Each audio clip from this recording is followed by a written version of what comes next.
One of the nation's highest scoring teams in the country turned out to be a fraud.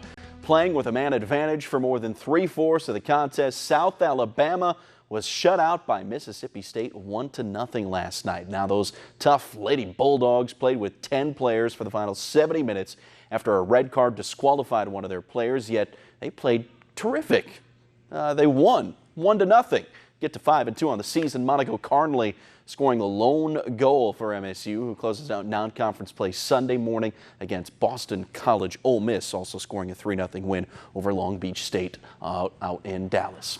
Now, after a thrilling Week 1 win over the Houston Texans, the New Orleans Saints hope to keep the momentum flowing when they visit the LA Rams Sunday afternoon. Much controversy surrounding the two teams' matchup in last year's NFC Championship game, but last year is last year, and it's a game that the Saints aren't focusing on. Still haven't, never will.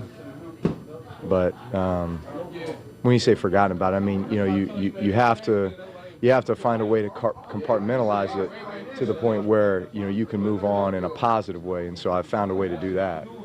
But as far as just, you know, the events, you know, you live and learn, and you know, sometimes things don't go your way, and you got to find a way to come out better on the other side.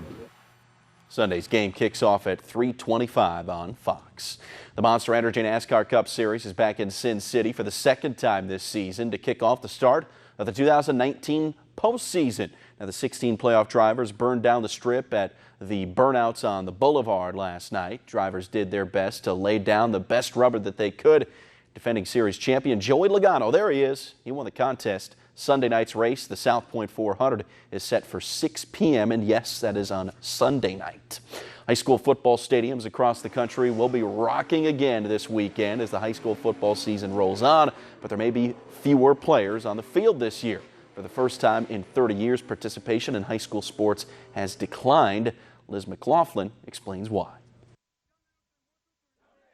Every afternoon, I'm playing football. Malik Faust is on the field, practicing plays with his team at Harding University High in Charlotte, North Carolina.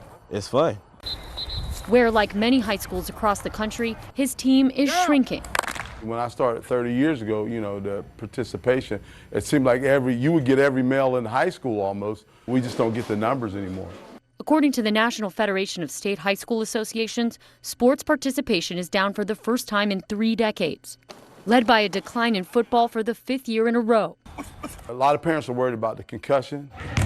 Other sports, including basketball, also saw a drop in participation numbers, with growing competition for how teens spend their time. You might be seeing less of this these days because the average teen has this in their pocket. 95%, in fact, according to the Pew Research Center. And almost half say they're connected on a near constant basis. Video games also vie for teens' attention. As time progresses, I think you're going to see less and less kids, unfortunately, play team sports. 10 seconds. That concerns track coach Lasagna Collins, who has seen the positive impact school sports can have. It allows them to build character. It allows them to be able to just be a part of something bigger than themselves. And for many students, being an athlete carries over from the field to the classroom, I come to school every day now. keeping kids engaged and on track to college.